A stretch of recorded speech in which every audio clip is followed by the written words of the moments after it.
experience, an NBA title on his resume. Definitely going to draw some attention on the free agent market. Of his 15 seasons, 9, of course, were played in Toronto, where he holds a number of franchise records.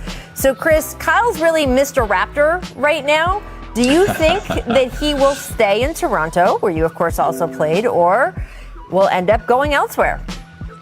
Look, he's in such a unique position. I think he's one of the guys in this free agency pool that has the biggest decision to make. Yeah, does he go back to Toronto, or does he want to team up and try to get one more title? One of the fascinating teams that's out there that is really a dark horse and always a dark horse in free agency is the Dallas Mavericks. You have teams like the Lakers out there trying to get better. They can't sign him outright, but them trying to figure out how to get back on top.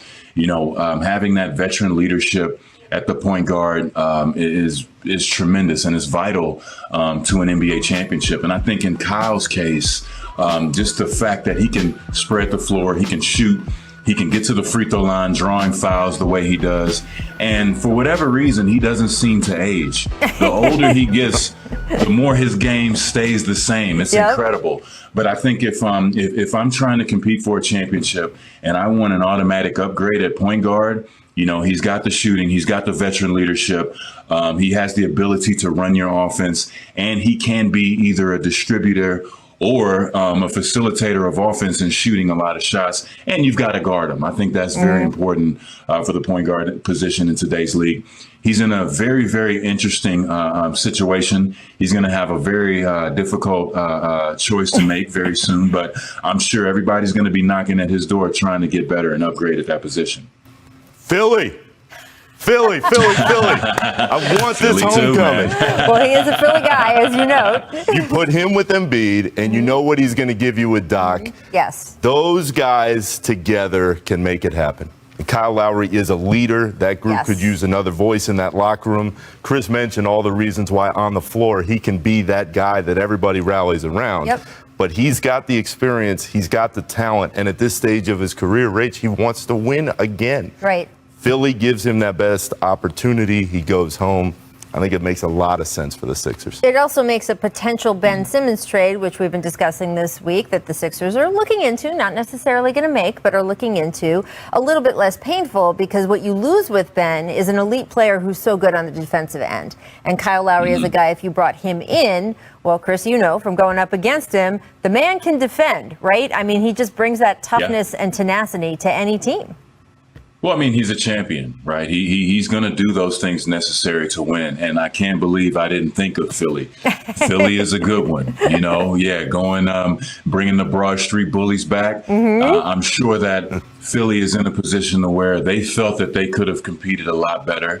They didn't even get to the Eastern Conference Finals. So they've got a lot to prove. Embiid's got a lot to prove. And, you know, with Daryl Morey and Elton Brand at the helm of that organization, they want to win now, too. So expect them to make some big moves as well. But I like that. Kyle Lowry to the Philadelphia 76ers. I can't believe I didn't see that one. Although you did throw some cap mechanics in your initial answer, which I was very impressed with. So nice on you for the whole sign and trade thing that you were throwing in there as well. Kyle Lowry, I just want to note, is 35 years old. So that may factor into some teams' thinking, although he had a lighter season. Is that what we should call it? Last year in Tampa, there was a lot of golf played. There was a lot of being held out of games so that they finished a certain way. I don't know what that's called in the NBA. I can't quite remember.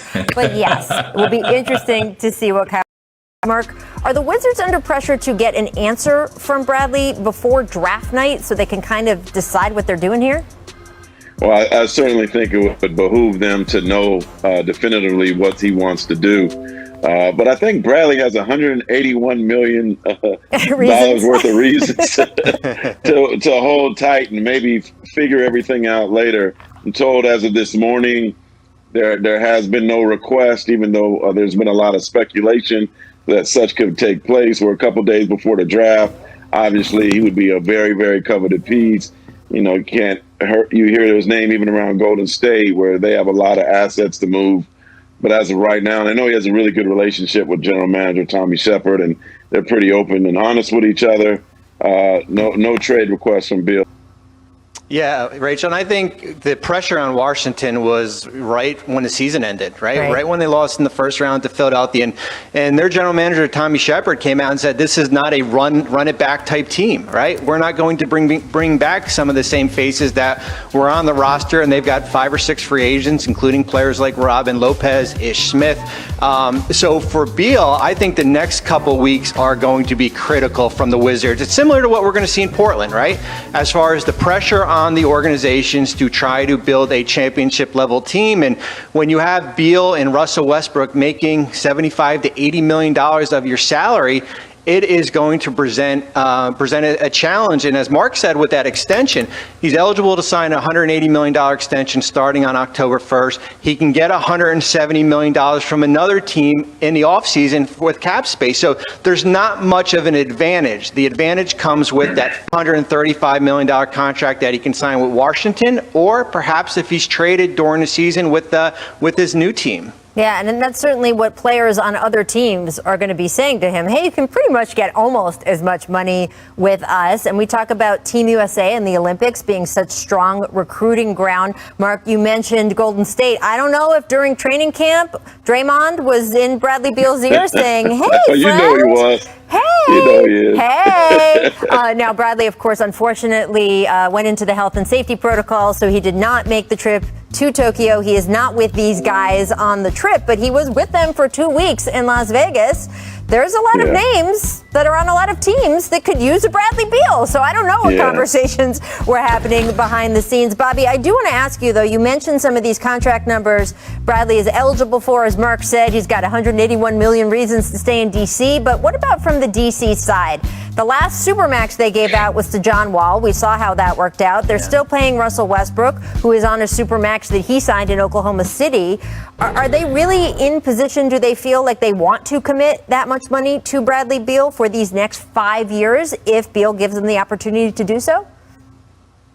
Yeah, I think if Bradley Beal walked into Tommy Shepard's office today and said, I want to sign that $100 million extension, or let's play it out and I will put my name to 235, I think Tommy would give him a nice handshake agreement. And I think and a pen. The Supermax gets, we know the Supermax gets tricky because, Rachel, what happens is that teams are paying usually for the past, not much for what the future is. And when we saw it with Chris Paul, when we get to years 4 and 5 and you're paying a guy $45 to $50 million and maybe the production is not there, it's tough to continue to build the team. But I think if Bradley Beal gives his commitment to Washington, I think they will gladly sign on the dotted line there. Well, the good thing with Beal is that he's still younger than a lot of people realize he is. He does have 5 years projected of production ahead of him. And it does pain me to say this because it's my hometown, but Washington, D.C. just has not been a free agent destination. So if you've got a guy like Bradley Beal, I got to think you will do everything and pay anything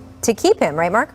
And Rachel, ironically, just before the pandemic hit, a couple of weeks before, I was in San Francisco, the home of the Warriors, having lunch with Bradley Beal, doing an interview with him. And the one thing that he said is he loves Washington. He wants to have a career in Washington. He wants to have his jersey retired in Washington. He wants to be a Wes Unseld type figure with the organization. And perhaps what we just saw from Giannis sticking with it with Milwaukee could give him more motivation to stay in Washington and try to continue his legacy there. Well, look, we've got the Giannis example on one hand. You've got Draymond Green possibly in your year during training camp. We saw what Draymond Green was able to convince Kevin Durant to do. Yeah, maybe I should. I'm trying to be responsible and say possibly, even though we all know it was pretty likely. All right, Bobby, thank you so much for joining us today. You will continue to be with us as free agency approaches. We are looking forward to that. Mark, you and I are going to go into this. I love Detroit.